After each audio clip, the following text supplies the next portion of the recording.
Free beer and hot wings in the morning. Grand Rapids rocks all day. 97.9 GRD rocks. Morning rain, decreasingly cloudy as the day goes on. That's good because it's very cloudy now. 55 the high. It's about 49 downtown. So Michigan had the nice run on Friday. They got the buzzer beater against Indiana. And then they lost in the Big Ten semifinals in Indianapolis to Purdue. It was basically playing a home game.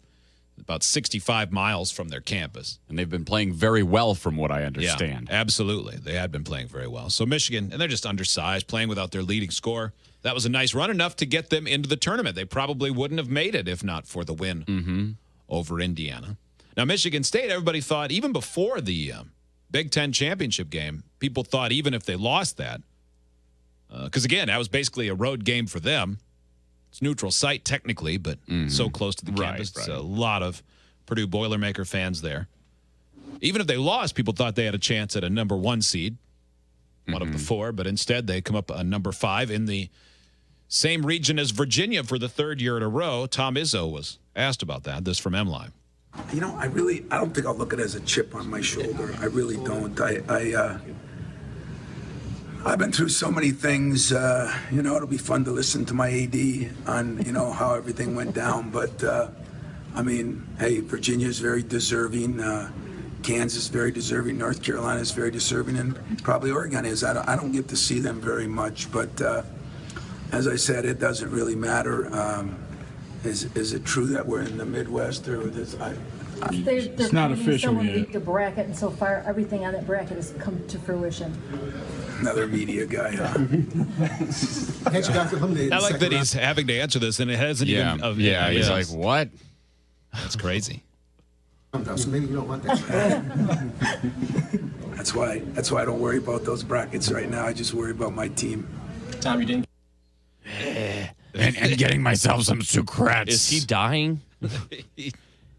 It sounded bad for a while.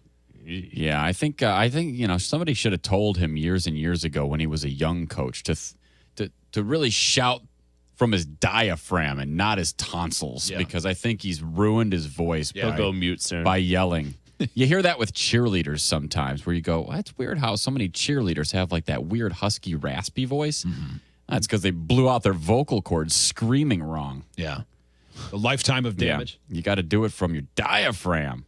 I did hear one of I think it was John Calipari, who's the coach of Kentucky.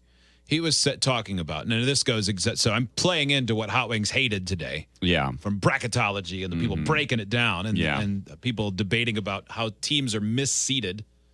But his point was it doesn't punish the team that's lower than they should have been. It punishes the team they have to play. And he said for them, they ended up having to play, Kentucky had to play Wichita State in the second round last year when Wichita State entered the game 31-0.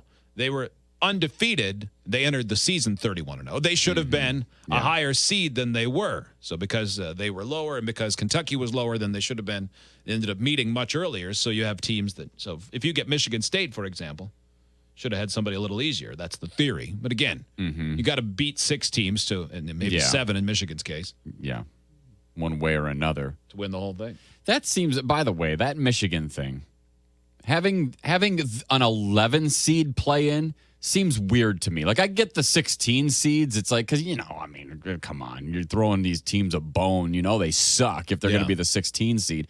But an 11 seed, that means they're pretty good teams, or at least halfway decent. So to play in at an 11 seems weird that you're like in midfield. Well, I think they got tired of those play-in games from Dayton being big, fat, who cares moments where schools like, it wasn't this, but like Stony Brook were taking on Pacific. Right. And all of the country went, I don't care who wins that. They're going to be a sacrificial lamb in the first round. Right. So then they started taking at large teams that didn't win their conference tournaments. Like Vanderbilt and Wichita State, for example, are one of the other play-in games. And even when they announced that, they said, well, this is the best play-in game matchup we've ever had. Yeah.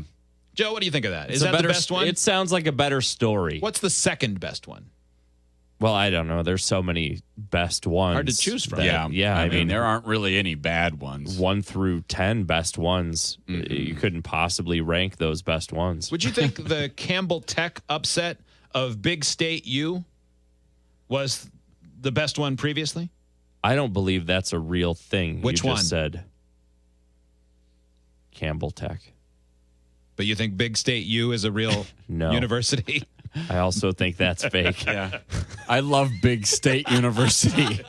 I think Big State University was used in some cheesy comedy about football. He's going to go play at Big State U. That's my favorite of the universities. Yeah. Well, it's the Big State and it's University. State. Well, Big State U's won the mega conference every year for 10 years in a row. Yeah, there's a real rivalry. There's actually 2 Big State U's, and one's in Alaska and one's in Texas. Yeah. And they really vie for which one is the biggest of the Big State U's. Mm-hmm. If only someday those teams will match up in the play-in game. That'll be something. Well, the Spartans will end up, obviously. They look like a team that's primed for a deep run. That win against Purdue was pretty impressive. Hostile environment. They win the Big Ten tournament again after last year. Remember I'm sure you don't. Last year, they had the tournament just about wrapped up. They were up with like 8 minutes to go. The Wisconsin stormed back, ended up beating them. Joey, remember that? Sam Decker, Frank Kaminsky, big plays down the stretch. All these things. Spartans couldn't get it done. So exciting. Do you remember what Tom Izzo said? What a time to remember what he said. Do that impression you did last year. Oh. There it is. Everything's great. That's not what he would say after the loss. No, well, yeah, I mean, he has a really positive outlook on things. I mean, what does he say? Who's got it better than us? I think I'm just going to continue to get sicker because I'm so depressed. Stabbing westward, save yourself. 97.9 GRD Rocks.